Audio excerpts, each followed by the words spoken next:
Hello, friends. It's Chapo. I want to share something. Chris, I want you to say it. Me, Virgil, and Chris were interviewed by some college radio kids at Iowa State, University of Iowa in Iowa City before our show. It was a great convo. And part of the conversation is they asked us all why we like Bernie. And me and I gave a forward-looking answer. Virgil gave one talking about like 2016. And then Chris said something that he found on, where was it? Actually, this is not my quote, but it's actually Molly's, who's in the room. Molly, can you come over here for a second? So, Molly and I were Virgil and I are just so happy to have another girl on the Give Molly a mic, yeah. Felix, can Molly use your mic? Yeah. So, we were up in the hotel room packing up gear for the day and yelling about politics like we do. And Molly told me this thing that she found on Caroline Calloway's Instagram page. Oh my God. Queen. Oh my God. Queen. Well, first of all, I love Caroline. First of all, hi. Second of all, I love Caroline Calloway. She's like an icon of our times, our modern times. Yes. And then she's surprised. I would have put her as a Warren bro, but she came out last week for Bernie, which, I mean, amazing. Like, that's queen shit right there. Yeah. And someone, of course, all of her fans are Warren people. And so there were a lot of people in the comments of the post where she endorsed Bernie being like, I'm just curious, like, why you're interested in him. And the best response I saw, which was not from her, it was from another person that follows her, said that Bernie is the only candidate who doesn't leave anyone behind. Yeah. And I love that. Yes. And then I use that. Yes. That's like a perfect, easy way. It's the best one-phrase explanation for Bernie that I have heard. Yeah. They're not fucking means testing you. They're not making sure that you had a good enough fucking SAT or that you've absorbed enough fucking correct cultural opinions. It is a from rising television and tide. from the Academy. Bernie is the rising tide. Yes. That will also envelop Pete Buttigieg, and he will become the sea. I met somebody this week. They're in their 30s. They work more than I ever have. They work probably like 60 hours a fucking week. Felix, I've known you for a while now. They're a nurse's assistant. They drove here from fucking Albany. All the way from fucking Albany. Amazing. And he said, like, I listen to you guys, and I work, and that's what I do. And he came here. He didn't come here like what you hear from the Pete people. I just like he gives me that Obama feeling. He doesn't tell you that same type of shit from the Warren people. He came here because he wants this to be a better world. I met so many fucking people, so many different types of people. I met fucking single parents. I met parents of adults. I met fucking dislocated 19-year-olds. I met people who I am supposed to believe we were all diametrically opposed. I met people that just by demographic, you tell me I'm supposed to fear them as some incel or mass shooter. And they all came here because they want the world to be better. There's no one like that. Yes. There's fucking nobody like that. That's it. They all came here to work together. And I was so fucking happy to see them. First off, can I just say I'm kind of shocked that the first reference to Caroline Calloway on the show was not made by me. I want to build on what Felix said here. We have commanded you, our loyal bannerman, for months to go out and volunteer for Bernie. Make the Bernie journey to an early state, make phone calls through the Bernie app that Robbie Mook designed, send text messages. Not true. And you heeded that call. We called our banners and you came. We know for a fact substantial numbers of you were among the thousands who came to Iowa to ensure victory. We've met you. Because we've been out here too. You're real.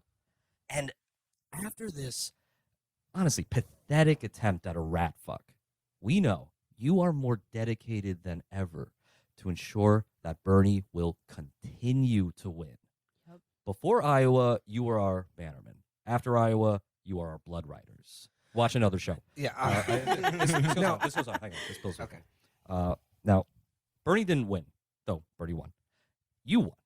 The media, the DNC, the Hillary failbrains, the rats tried to put a question mark on Bernie's victory, and you put an exclamation point on it. Yes. Bernie Sanders winning Iowa, something they deluded themselves into thinking was impossible as recently as last night, validates their greatest fear, that they are irrelevant. that they can try to cheat and lie and distort reality for a mass audience, and nobody will listen. They've spent years trying to kneecap Bernie, and they failed catastrophically. They are running scared. Their world is shattering, and yours is being born. I would just like to go off that, and like, again, this is, I said this the other night at the canvassing party, but it was like, as long as you've been doing this show, and like it started catching on, and people like, on Twitter who are following be like, oh, cool, I like your show, and I'm like, oh, that's cool. I'm glad something I'm doing is enjoyed by other people. And then certainly when we started doing live shows, and then when we started touring the country doing this show, I've had the opportunity to meet people after shows or just walking around who just like come up to me, and like the most common thing that any fan of the show who's ever introduced themselves or said hi to me has ever said to me is, I thought I was insane until I listened to your show. I thought I was the only one. You are the reason I'm here. You got me into politics. You got me into Bernie Sanders. You got me out of fucking like the death spiral of fucking liberalism. You made me feel that, like, again, I wasn't the only one. And up until now, up until this week, I've always been immensely heartened and gratified to hear that from other people about something that I'm doing. It wasn't until this week, like, I'm humbled to hear that from other people. It wasn't until this week being here and like hearing that same thing that I realized how much how everything that you say to me or like about this, how much it is reflected back in how I feel, and how much this show has meant to me, and how much it's changed my life and make me feel that I'm not insane either. And it's just really, really underscored the fact that it's just like we are all doing the same thing, and we are all the same because we all want the same fucking thing. And as Virgil alluded to, there may be as many as 2,000 people who came here from out of state to fucking canvass, knock on doors for Bernie, and fucking do this from every fucking walk of life imaginable. Of those numbers, I would say conservatively, probably several hundred of them were listeners of this show, which means that is thousands of doors that have been knocked on in Iowa. Not because of us. You listened to the show and we told you to do it and you did it. We did this for the same fucking reason. It's all the same fucking thing. And I think no matter what fucking happens, we should be immensely, immensely proud of that, of what all of us have done here this weekend. And not only that, what we are going to continue to do in New Hampshire and Nevada. Yeah. But seriously though, like, this is real. What we're doing is real. It's fun. I have a great time doing it. I still have a great time doing it. But this week being here and seeing it and how real it is has filled my heart more than maybe it's ever been in my life. And I keep thinking back to the Adam Curtis interview that we did a long time ago, that it still remains one of our most like iconic episodes.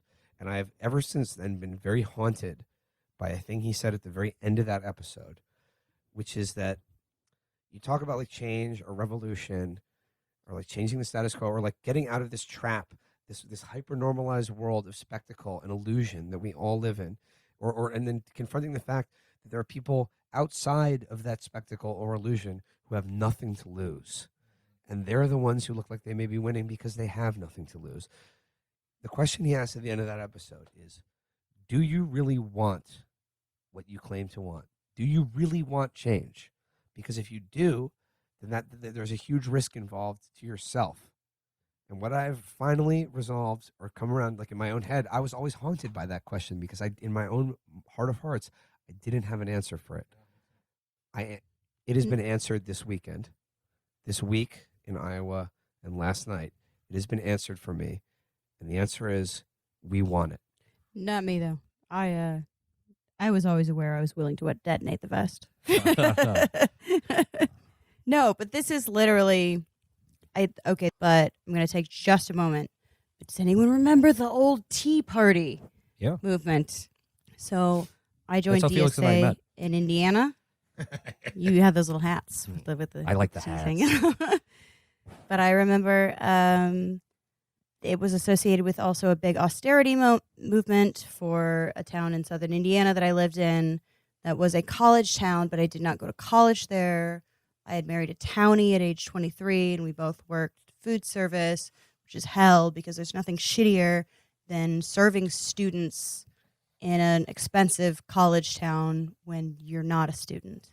And we protested as like members of Bloomington, Indiana DSA, a Tea Party rally because it was associated with kind of austerity, which cut like the women's shelter by a third, it cut like the food bank by this and that.